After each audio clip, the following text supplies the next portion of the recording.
মারকাটারি সম্পর্কে মোড় নিয়েছে ভারত পাকিস্তান।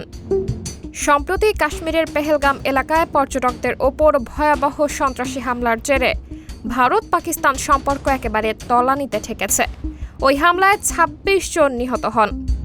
এই হামলার জন্য পাকিস্তানকে দায়ী করে দেশটির বিরুদ্ধে একগুচ্ছ কড়া পদক্ষেপ নিয়েছে ভারত। এর মধ্যে রয়েছে সিন্ধু নদের পানি বণ্টন চুক্তি স্থগিত। অন্যদিকে পাকিস্তানও ভারতের বিরুদ্ধে পাল্টা ব্যবস্থা নিয়েছে। তবে সিন্ধু নদের পানি বণ্টন চুক্তি স্থগিতের ঘটনায় ভারতের বিরুদ্ধে বেজায় চটেছে পাকিস্তান। এদিকে পাকিস্তানের প্রতিরক্ষা মন্ত্রী খাজা আসিফ শুক্রবার ২রা মে ভারতকে হুঁশিয়ারি দিয়ে বলেছেন, যদি সিন্ধু নদে কোনো ধরনের বাঁধ বা অবকাঠামো নির্মাণের চেষ্টা করে তবে তা পাকিস্তানের চোখে আগ্রাসন হিসেবে দেখা হবে এবং পাল্টা হামলায় প্রতিক্রিয়া জানানো হবে।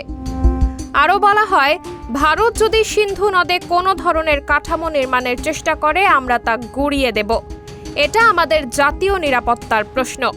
এরপর থেকেই দুদেশ একে অপরের বিরুদ্ধে কূটনৈতিক ও প্রতিরক্ষামূলক পাল্টা পদক্ষেপ নিচ্ছে।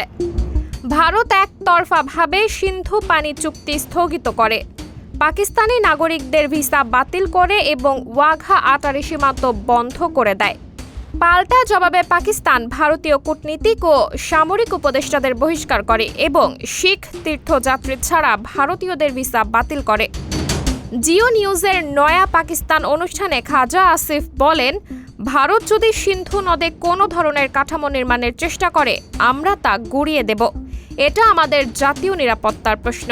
তিনি আরও বলেন, আগ্রাসন মানেই শুধু গোলাগুলি নয়, পানি আটকে দেওয়া, জনগণকে অনাহারে বা তৃষ্ণায় মৃত্যুর মুখে ঠেলে দেওয়া, এটাও এক ধরনের যুদ্ধ। সাবরিনা জলিল, সবার কথা।